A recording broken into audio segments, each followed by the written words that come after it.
Hey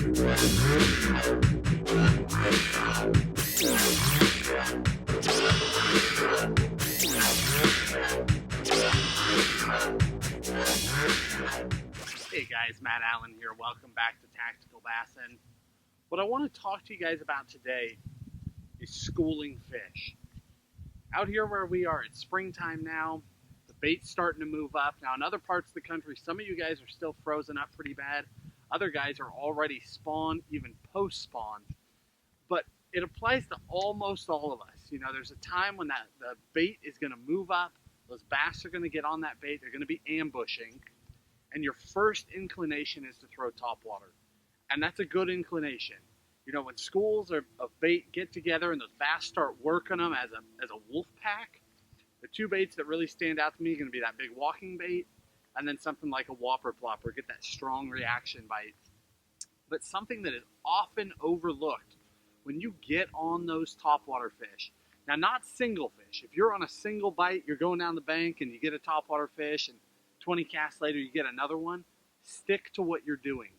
But if you get on fish where they start grouping up and you're getting fish after fish and they're feeding on bait fish, you want to take the time, as tough as it is, because that topwater is fun, as tough as it is, set that topwater down and pick up a slower moving bait that gets down below. Now the reason for that is that when these fish get aggressive and start feeding hard, the biggest fish in the schools, most of the time, don't actually come to the top. They're lazier than the others, and they're smarter than the others. So what they'll do is they'll hang under the school. Depending on how deep your bait is, they may be all the way down on the bottom. If that bait's out over deep water, they'll suspend up under that school, but they're going to be deeper than the rest of the bass. What they're doing is they're holding down below and they're waiting for those dying bait fish that the other fish are injuring to flutter down and they can pick them off without doing the work. You know, a 5, 7, 8, 10 pounder doesn't necessarily want to be up there chasing a minnow trying to stop it. But if it can hold down below all the 1 and 2 pounders and the injured bait is coming down to them, they can just come in there and pick them off. So a couple baits to try. First one, what I'm throwing now is the jerk bait. And we talk about the jerkbait a lot.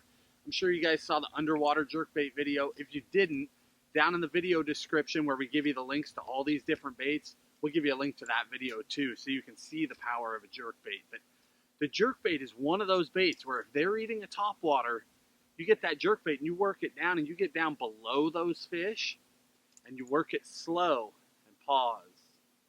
Twitch it, pause. You can get those bigger, more lethargic fish to come up. And you'll find that all of a sudden your 2 pounders are turning into 3s and 4s. Or your 5 pounders are turning into 7s and 8s. You'll get the biggest fish in those schools. The beauty of that schooling mentality, and we've talked about this a lot, is that when those small fish get going crazy, the big ones get caught up in the frenzy. So they may not be willing to come to the surface, but they still want to feed. So a bait that would normally catch smaller bass will suddenly catch a giant just because the little fish are in a frenzy and the big ones get caught up in the moment. A couple other baits to think about. One would be the underspin. That's a major factor as well, especially if your bait is out over deeper water, because you can go with something like a 1/2 or a 3/4 ounce head with a Kitech or other paddle tail swim bait. The combination of that swim bait with that underspin blade makes your bait stand out. Because if there's 20,000 shad in a ball and you throw a little swim bait in there, you're just another shad. Those fish need to pick you out of the crowd. So if you're going that approach, go with an underspin so that you're more likely to be the shad in the school that is noticed.